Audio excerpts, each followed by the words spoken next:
Hey guys, and welcome to your stippling tutorial. I'm just going to briefly touch on how to stipple, how to apply, what materials to use, and then a couple things that might help you and assist you in your process, okay? So what I want to go ahead and start with is the materials you're going to use. Simply, if you're sketching anything out, which we won't do in this specific exercise, but it may be necessary for you later on, is just use your drawing pencil. That's going to be for sketching out outlines, planning, so that you can erase and you can change things.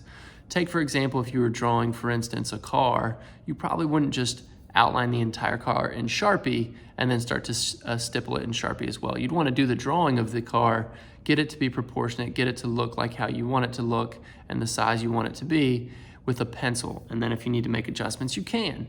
Afterwards, you would be stippling it. Okay, so what I'm going to show you is just the stippling process.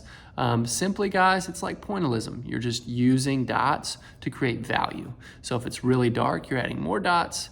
And if it's really light, you're adding less dots. Now you are going to be using something more permanent, so I want you to use Sharpie or a small micron or some sort of like ink. However, if all you have is a pencil, you can use that. All right, so let's go ahead and look real quick. What I want you guys to understand is gradients, okay? So fading from dark into a light.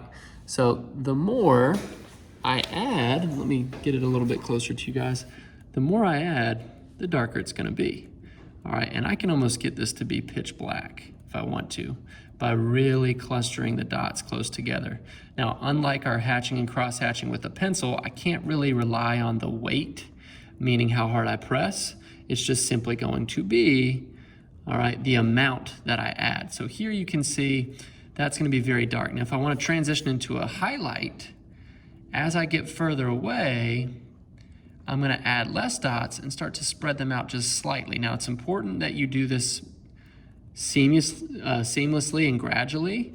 You don't want to do it too abruptly as to create a stripe or a line. So as I come over, I'm gonna very gradually start to add less and less and less. And you'll find that this can be slightly more difficult than you probably thought at first. It's very difficult sometimes to fade it into a highlight or to dissolve it, as some people like to call it with stippling.